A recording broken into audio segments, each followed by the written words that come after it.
Bonjour tout le monde, mon nom est Catherine Bourassa-Dansereau. Je suis professeure au département de communication sociale et publique à l'UQAM et je suis aussi la responsable du certificat en intervention psychosociale. Donc, je me présente à vous aujourd'hui par cette courte vidéo de quelques minutes là, qui va durer environ 10 minutes pour vous donner quelques informations importantes qui peuvent vous être utiles pour votre cheminement au certificat. Malheureusement, cette année, on n'a pas pu organiser de séance d'accueil en présentiel. Habituellement, on vous invite à l'UQAM pour vous parler un peu du certificat et discuter avec vous. Cette année, pour les raisons que vous connaissez très bien, on n'a pas pu le faire. Donc, je vous envoie une petite vidéo qui va vous présenter des informations importantes et de base, là, disons, pour votre certificat. À la fin de cette vidéo, je vais vous donner aussi des adresses et des personnes ressources que vous pouvez contacter si vous avez besoin d'un peu plus d'informations. Alors, vous êtes inscrite au certificat en intervention psychosociale. Vous avez choisi ce programme-là certainement parce que vous vous intéressez à l'intervention et vous vous intéressez aussi à l'intervention donc auprès des individus, mais dans des groupes. C'est vraiment la particularité de l'intervention psychosociale. Donc, c'est pour voir comment est-ce que l'individu s'inscrit dans un groupe, comment est-ce que le groupe peut l'aider à cheminer, comment est-ce qu'on peut l'aider à développer des aptitudes, des capacités, des compétences. Comme personne dans un milieu social dans lequel il évolue, donc que ce soit des milieux communautaires, du secteur public, même dans des organisations. Voilà, donc c'est un programme qui est à la faculté de communication parce qu'on s'intéresse aussi beaucoup à toutes les habiletés de communication qu'on va pouvoir développer comme intervenant dans le cadre du certificat, mais aussi qu'on va pouvoir mobiliser auprès des individus avec lesquels on va vouloir intervenir. La plupart des étudiants qui sont inscrits au certificat d'intervention psychosociale vont œuvrer dans le milieu communautaire ou les organisations publiques, parapubliques, domaine de la santé, domaine de l'éducation. Il y en a certains parmi vous qui étaient inscrits au certificat d'intervention psychosociale, mais qui avaient déjà des expériences professionnelles, en fait, une grande partie parmi vous. Donc, vous venez parfois chercher des compétences, des informations complémentaires à ce que vous avez développé dans votre pratique professionnelle. Il y en a d'autres parmi vous qui avaient déjà un DEC d'intervenants. Vous venez chercher aussi là, une formation universitaire complémentaire à celle que vous avez déjà. Il y en a parmi vous aussi qui avaient des objectifs universitaires autres que le certificat. Vous voulez par exemple aller en travail social ou en psychologie, puis vous commencez par réaliser le certificat d'intervention psychosociale. Donc, tous ces profils-là sont des bons profils. La clientèle au certificat d'intervention psychosociale est très hétérogène. Il y a des gens au parcours un peu, en fait, très différents, des personnes plus jeunes, plus âgées, avec ou pas d'expérience professionnelle. Vous allez côtoyer l'ensemble de ces personnes-là dans vos cours au certificat. Peut-être un point important à préciser, parce que c'est une question qui me revient souvent. Le certificat va vous donner des outils, des compétences, des connaissances pour intervenir. Parfois, en fait, vous allez pouvoir appliquer à toutes les offres d'emploi qui sont des offres d'emploi d'intervenants. C'est un diplôme universitaire qui va vous permettre de démontrer que vous avez des connaissances, des compétences, des habiletés. Toutefois, le certificat d'intervention psychosociale ne mène pas à un statut professionnel reconnu par un ordre, donc comme travailleur social, par exemple. Donc, c'est important de le spécifier que le certificat en intervention psychosociale vous permet d'accéder à plusieurs emplois dans plusieurs domaines, mais ne vous donne pas un titre qui est reconnu par un ordre professionnel. Alors, continuons. Voici les cours que vous avez à suivre au certificat. Le certificat, c'est 10 cours que vous avez à suivre pendant votre cheminement. Je vais vous les expliquer un petit peu plus en détail, là, chacun des cours que vous avez à suivre. Donc, le premier cours, c'est un atelier d'intégration qui doit être suivi obligatoirement à la première session d'inscription. Donc, tous ceux qui commencent le certificat, vous devez suivre le COM 10-15, l'atelier d'intégration. C'est obligatoire à la première session. Si vous avez déjà un parcours universitaire, si vous avez déjà suivi un autre programme universitaire, si vous avez réalisé un baccalauréat, un certificat, etc., vous pouvez alors remplacer ce cours-là, l'atelier d'intégration, par n'importe quel autre cours de méthodologie ou d'éthique. Parce que le cours L'atelier d'intégration, c'est vraiment pour vous permettre d'avoir des outils pour vous diriger au niveau intellectuel là, à l'université. Si vous avez déjà une expérience universitaire, on vous permet de prendre un autre cours à ce moment-là. Si c'est le cas, je vais vous indiquer à la fin de ma petite vidéo qui vous pouvez contacter pour lui dire, écoutez, moi j'ai déjà une expérience, un parcours universitaire. J'aimerais suivre un autre cours que le COM 10-15 et vous pourrez voir à ce moment-là avec Sylvie Bouchard, donc, qui est la responsable administrative du certificat, quel autre cours vous pouvez suivre. Mais pour toutes les autres personnes, ce cours-là est obligatoire à la première session. Ensuite, vous avez le COM 1105, qui est un laboratoire d'initiation au travail en petits groupes que vous devez suivre. On vous propose fortement de le suivre à la première session. Pourquoi? Parce qu'il est préalable au COM 25 que vous allez avoir à suivre par la suite. C'est-à-dire que vous ne pouvez pas suivre le COM 1125 avant d'avoir réussi le COM 1105. Donc, je vous les ai vraiment mis dans l'ordre dans lequel vous devriez suivre ces cours-là. Première session, atelier d'intégration, mais aussi le laboratoire d'initiation au travail en petits groupes. Ensuite, il y a aussi le COM 1159 qui est un cours théorique sur la communication interpersonnelle. Ce cours-là est aussi un préalable à un autre cours, au cours qui est le 16-27. Donc, on vous conseille fortement de le faire aussi à la première session.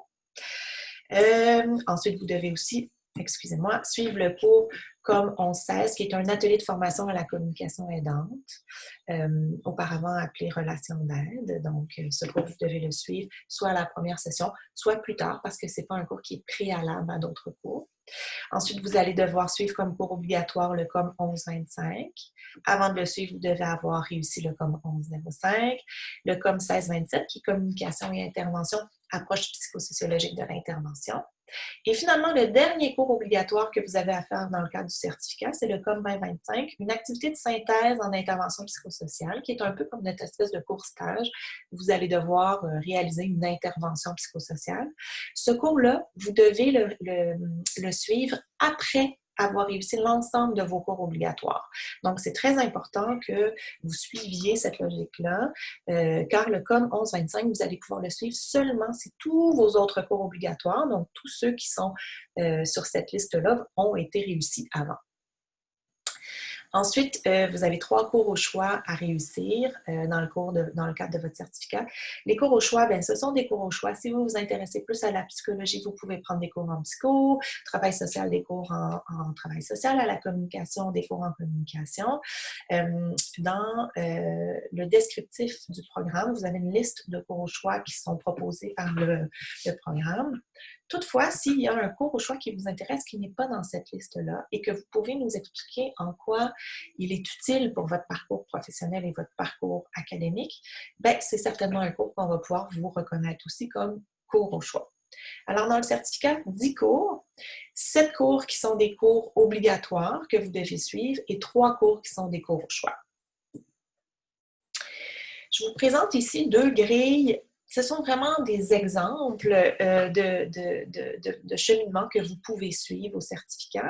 La première grille, c'est un cheminement à temps complet. Donc, ça vous montre si vous voulez réaliser votre certificat en une année à temps complet, quel genre de cheminement vous auriez. Alors, à la première session, vous auriez le COM 10-15 d'intégration, le COM 11-05, ensuite le COM 11-59. Auparavant, ça s'appelait le COM 11-51. Vous auriez le COM 11-16. Auparavant, il s'appelait le COM 11-15. Et vous auriez un cours au choix. Donc, 5 cours à la première session. À la deuxième session, vous auriez le COM 11-25, le COM 16-27, 2 cours au choix. Et ensuite, à la troisième session, celle d'été, comme vous auriez réalisé tous vos cours obligatoires, vous auriez le cours d'activité synthèse, ce qui vous permettrait de terminer votre certificat en une année. Vous voyez dans la grille, on a vraiment placé les cours préalables à la session numéro 1 pour que vous puissiez réaliser vos cours à la session numéro 2 qui ont des préalables. Un autre exemple, un cheminement à temps partiel, 2 cours par trimestre. Donc, au premier trimestre, vous auriez le COM 10-15, le COM 11-05. Au deuxième trimestre, 11-59, 11-16. Donc, ça vous donne une idée du type d'organisation que vous pouvez faire. Vous pouvez faire autrement, vous pouvez faire, si vous êtes à temps partiel, 1 cours par session, 3 cours par session. Vous pouvez jouer, mais la logique est toujours celle d'avoir en tête qu'il y a des cours qui sont préalables à d'autres et que pour faire votre cours synthèse, le COM 2025, tous les cours obligatoires doivent avoir été réalisés. Au certificat, il y a une possibilité de vous faire reconnaître des cours que vous avez déjà fait dans un autre contexte. Il y a 3 possibilités de le faire. La première, c'est à partir d'expériences professionnelles. Si vous avez plus de 2 ans temps plein d'expérience professionnelle qui correspondent à un des cours obligatoires ou au choix que vous avez à faire dans le certificat.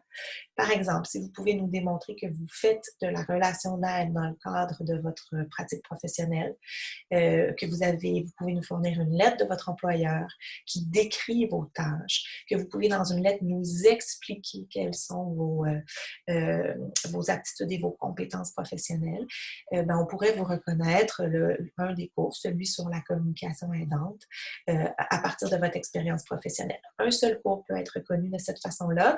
Vous devez monter un dossier vraiment très solide pour vous permettre d'avoir cette reconnaissance d'acquis-là. Si vous avez fait un DEC technique, si vous avez obtenu un DEC technique, vous pouvez aussi, à partir de 2 cours de DEC réussis avec un minimum de 70%, obtenir une équivalence pour un des cours du certificat. Encore une fois, je prends l'exemple, si vous avez 2 cours de DEC technique qui portaient sur la relation d'aide, la communication aidante, que vous les avez réussi à plus de 70%, eh bien, vous pouvez demander une équivalence pour que le cours de relation d'aide vous soit reconnu, de communication aidante vous soit reconnu dans le cadre du certificat.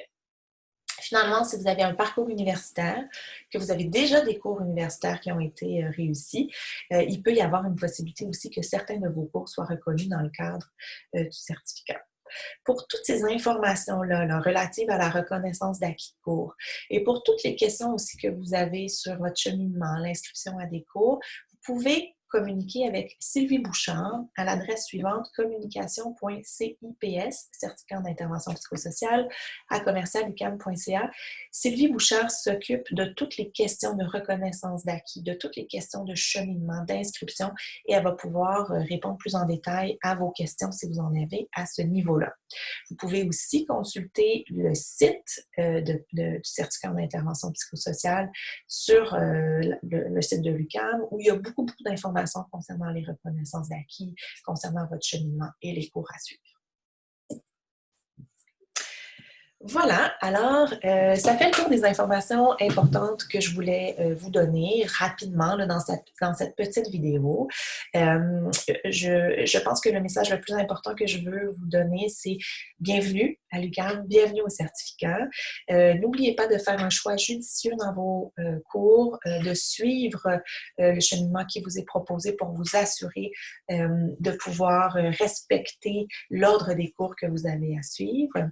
Et je vous invite, si vous avez des questions, à communiquer soit avec Sylvie Bouchard à l'adresse qui apparaît présentement pour toute question technique. Si vous avez des questions qui concernent plutôt la nature du certificat, vous pouvez aussi communiquer avec moi. Donc, mon nom est Catherine Bourassa-Dansereau. Vous allez trouver facilement mon adresse dans le bottin de l'UQAM et ça va me faire plaisir de répondre à vos questions. Alors, avec ce début de certificat un peu exceptionnel dû à la situation dans laquelle on est, cette petite vidéo, j'espère, vous aura au moins donné quelques informations. Au plaisir de vous rencontrer en personne à l'UQAM et surtout, je vous souhaite un bon été et une belle rentrée 2020 à l'automne. Merci beaucoup!